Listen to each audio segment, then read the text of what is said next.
Hong Kong, October 1972. There are moments in history when one sentence changes everything. Not because it is wise, not because it is true, but because it awakens a storm no one can stop. This is one of those stories. It began on a cold autumn evening inside Victoria Harbour International Arena, where more than 22,000 spectators had gathered to witness what newspapers called the World Masters Combat Exhibition. No championship belts, no prize money, no official rankings. Only pride, and for many of the greatest martial artists on earth, pride was worth more than gold. Television cameras from 7 countries surrounded the arena. More than 30 reporters filled the front rows. Photographers climbed onto platforms hoping to capture a single unforgettable moment. Nobody realized history was already walking through the entrance. Chuck Norris arrived without security, without bodyguards, without a championship belt hanging over his shoulder. He wore a simple black sleeveless kung fu uniform, loose black training pants, and white cloth shoes. Nothing about him looked intimidating. At only 5 feet 10 inches tall, he was one of the smaller competitors in the building. Some journalists quietly laughed.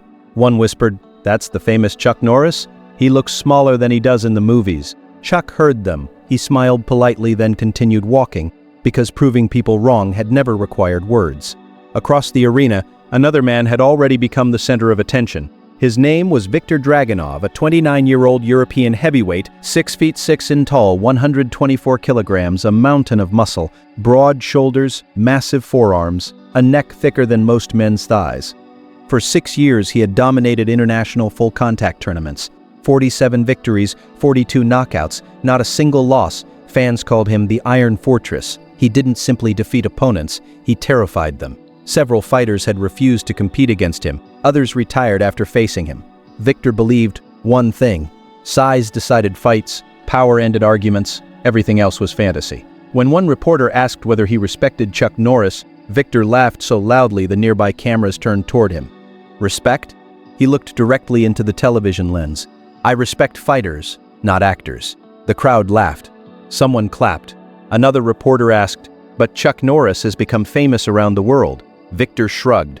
"So have clowns. They also perform."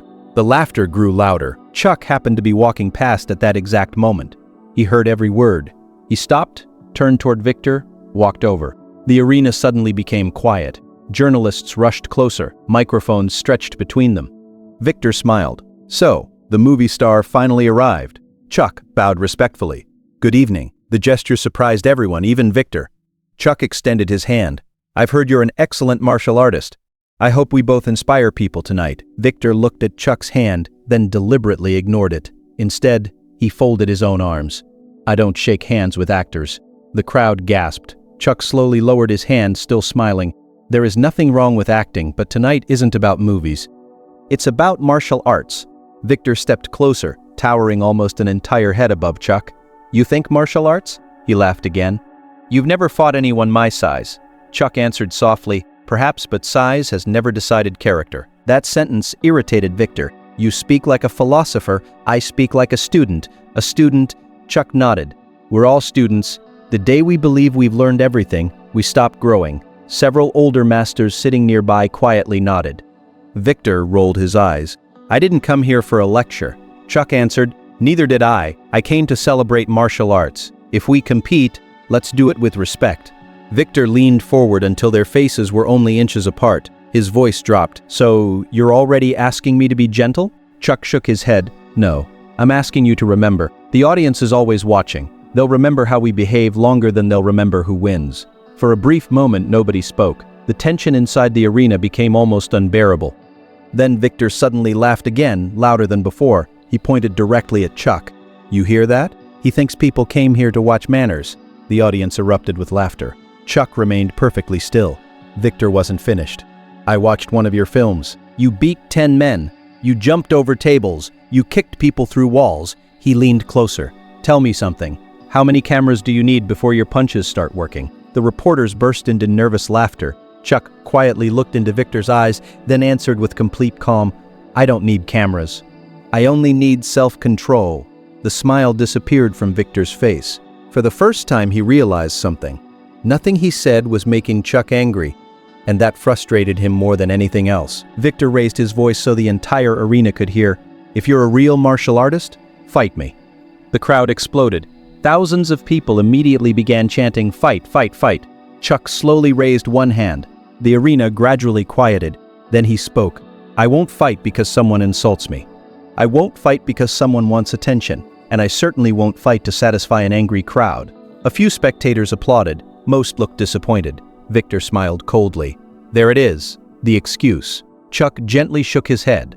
"No, a choice." Victor took one final step forward. His voice echoed through the microphones. "Then remember this, Chuck Norris. You'll always be remembered as the greatest actor who was too afraid to fight a real man." The entire arena fell silent. Chuck looked at him for several long seconds.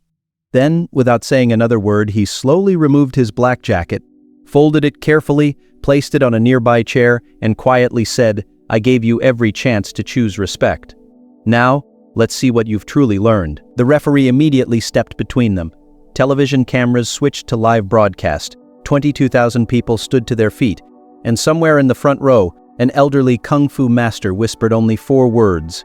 "Now the lesson begins." The entire arena stood. 22,000 people. Journalists climbed onto their chairs. Television cameras zoomed toward the center of the ring. Nobody wanted to miss what would happen next. Chuck Norris calmly walked onto the platform, not hurriedly, not angrily, as though he were walking into a classroom instead of a fight. Across from him, Viktor Dragunov rolled his shoulders.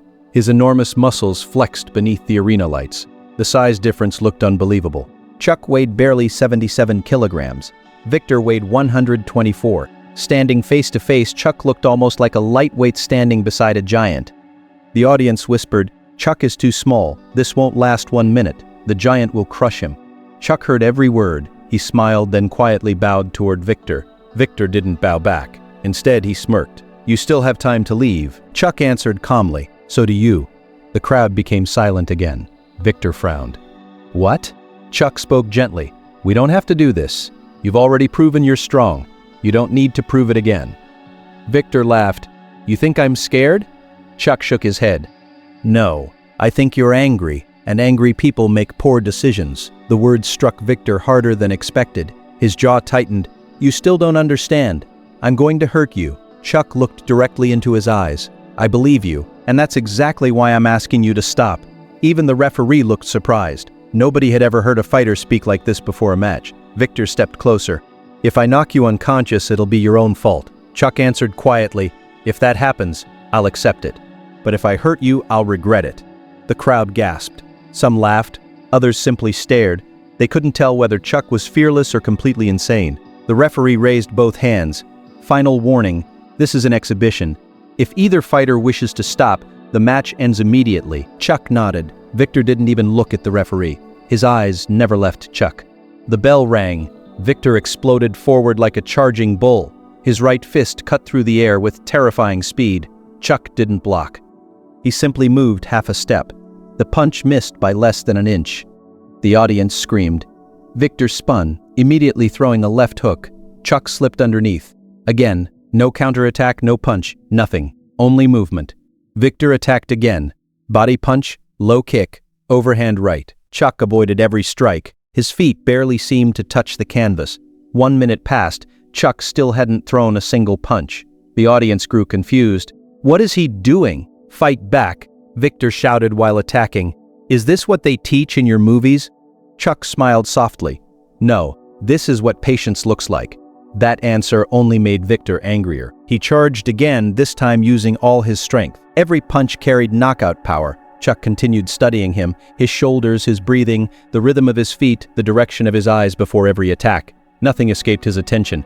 An elderly kung fu master sitting ringside whispered to his grandson, "Chuck isn't fighting. He's reading.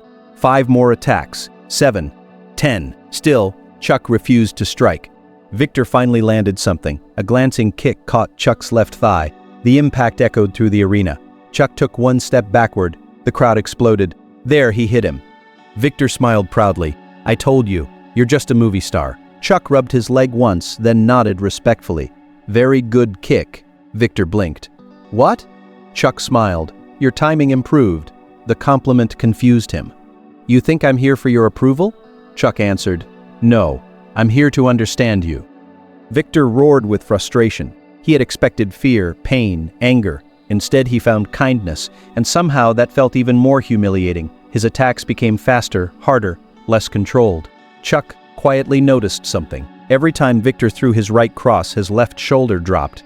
Every time he committed to a spinning attack, his front foot landed in exactly the same place. Every combination ended the same way. Chuck had seen enough. He finally stopped moving completely. The audience gasped. For the first time since the bell rang, Chuck stood perfectly still, hands lowered, eyes locked on Victor. Victor smiled. "So, finally ready?" Chuck nodded. "I understand your rhythm now." The giant laughed. "You understand nothing," Chuck answered quietly. "We'll find out together." Victor screamed and launched forward with the most powerful combination of the night. A thunderous right hand, a crushing left hook, then a spinning kick intended to finish everything. The crowd rose to its feet. Nobody breathed. Chuck moved. Not backward, forward, straight into the attack, and in that single moment, the entire fight changed forever. Chuck Norris slowly raised his hands, not into a defensive guard, not into an attacking stance, simply into a position that looked effortless. The audience noticed something strange. For the first time since the fight had begun, Chuck wasn't smiling. His eyes had changed. They were calm, focused. Every movement Victor made was now reflected in Chuck's gaze before it even happened. The giant felt it. For the first time that night, he wasn't looking at a movie star. He was looking at a man who seemed to know exactly what he was about to do. Victor clenched both fists. "This ends now," he roared and charged across the ring. A devastating right cross flew toward Chuck's head. Chuck didn't block. He slipped just outside the punch. The fist missed by less than an inch. Before Victor could recover, Chuck gently tapped his shoulder. Not hard, just enough to make him lose balance. The crowd gasped. Victor spun around immediately. Another hook, another miss. Chuck was already standing somewhere else. Again, again, again. It was as if Chuck disappeared a fraction of a second before every strike arrived. Journalists looked at one another. One whispered, "I've never seen timing like this." The giant became desperate. He abandoned his strategy. Every punch now carried frustration instead of discipline. Chuck quietly shook his head. "You're fighting your emotions now." Victor shouted, "I'm fighting you." Chuck answered, "No. You stopped fighting me several minutes ago. Now you're fighting yourself." Those words landed harder than any punch. The audience fell silent. They had expected violence. Instead, they were watching psychology. Every missed attack stole another piece of Victor's confidence. His breathing grew heavier. His shoulders tightened. His footwork became slower. Chuck noticed everything. Suddenly, Victor lunged forward with both arms. He was no longer trying to strike. He wanted to grab Chuck and crush him. Chuck calmly stepped inside the giant's reach. His left hand redirected Victor's wrist. His right forearm controlled the elbow. One small turn of the hips, and Victor stumbled several steps past him. The giant barely managed to stay on his feet. The audience exploded into applause. Even some of Victor's supporters couldn't believe what they had seen. Chuck didn't celebrate. He simply waited. "Please," he said quietly, "don't make me continue." Victor stared at him. "You think you've won?" Chuck answered, "I don't want to win. I want you to understand." The giant screamed with rage. "I don't need your lessons." He launched the fastest combination of the entire fight. Right hook, left elbow, front kick, spinning back fist. Chuck finally responded. For the first time, he attacked. Not with overwhelming force, with precision. His open hand redirected the elbow. His forearm guided the kick away. A lightning-fast finger jab stopped less than an inch from Victor's eyes. Then, a short palm strike touched the center of Victor's chest. Not enough to injure, just enough to send him stumbling backward 3 full steps. The arena erupted. Nobody had ever seen a man Victor's size pushed backward so effortlessly. The referee stepped closer. "Are you able to continue?" Victor raised his hand. "I'm fine." But everyone could see he wasn't. His confidence was gone. Chuck slowly lowered his hands again. He spoke so quietly only Victor could hear. "I've been trying to protect your pride. Please, let's end this with respect." For one brief moment, the giant almost accepted. Almost. Then he heard someone from the audience shout, "Knock him out, Victor!" His pride returned. He clenched both fists. There will be no respect. There will only be one winner. Chuck closed his eyes for a single second. When he opened them, his expression had changed. Not angry, not emotional, simply resolved. He whispered, "Then forgive me." The arena became completely silent. Every experienced martial artist in the building immediately understood. Chuck Norris had finally made his decision. The lesson was over. Now the fight would end. The arena became completely silent. 22,000 people held their breath. Victor stood across from Chuck. His chest rose and fell violently. Sweat poured from his forehead, his fists were still clenched, but something inside him had changed. For the first time in years, he wasn't certain. Chuck slowly walked forward. No anger, no celebration, only calm determination. He stopped less than 2 feet away. "This is your final chance." Victor looked confused. Chuck continued, "We can stop now. You can leave this ring with your dignity. You don't have to lose anything tonight." For a brief second, the giant hesitated. His eyes softened. He almost lowered his hands. Almost. Then someone in the audience shouted, "Finish him, Victor." Another voice followed, "Knock Chuck Norris out." The giant looked toward the crowd, his pride returned. Slowly, he raised both fists again. "I would rather fall than surrender to you." Chuck closed his eyes, then quietly nodded. "I understand." The referee looked at both men. "Continue." Victor exploded forward with every ounce of strength he had left. A thunderous right hand, a crushing left hook, a flying knee, everything. Chuck waited. Not 1 second too early, not 1 second too late. At the exact instant, Victor shifted his weight onto his lead foot. Chuck moved. 1 step, half a turn, a perfectly timed interception. His left hand redirected Victor's punch. His right palm struck the giant's chest, not with brute force, but with flawless timing. Victor's balance disappeared. Before he could recover, Chuck pivoted. A lightning-fast sidekick landed cleanly against Victor's midsection. The impact echoed through the arena. The giant staggered backward. 3 steps. 4. 5. He tried to regain his balance. His legs refused. With a tremendous crash, the undefeated champion fell flat onto the canvas. The entire arena exploded. 22,000 people jumped to their feet. The referee began counting. 1. Victor tried to stand. His legs collapsed beneath him. 3. He pushed against the mat again. Nothing. 5. Chuck remained exactly where he stood, hands lowered. He never followed with another strike, never celebrated, never even smiled. 8. Victor finally reached one knee. He looked toward Chuck. Chuck simply waited. 9. The giant tried one final time. His body refused to respond.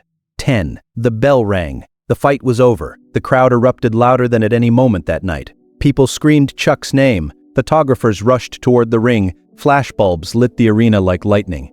But Chuck didn't raise his arms. He didn't climb the ropes. He didn't celebrate. Instead, he walked toward Victor.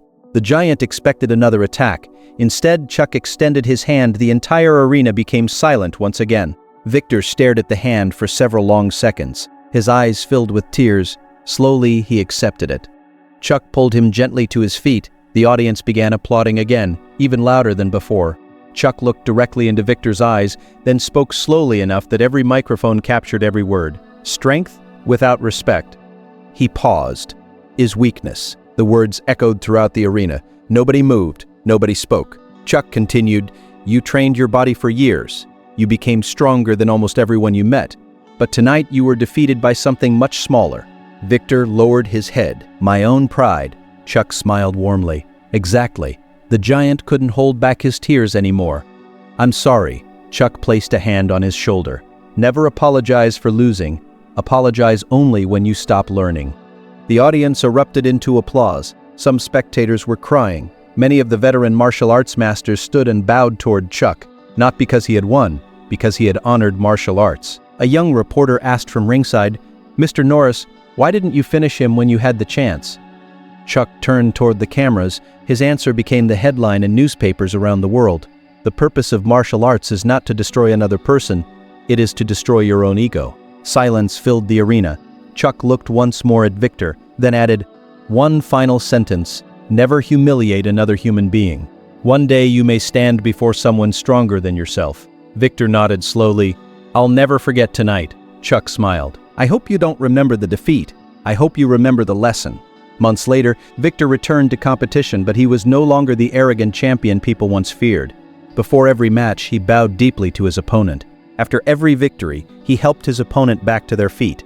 Whenever young fighters asked why, he always gave the same answer: "Because one night I met a man who showed me that being the strongest isn't the greatest achievement. Being worthy of your strength is." Years later, many people remembered the punches. Others remembered the kick. But those who were truly there remembered something else entirely. They remembered the moment when Chuck Norris chose compassion over humiliation. And that, more than any victory, was what made him a true master.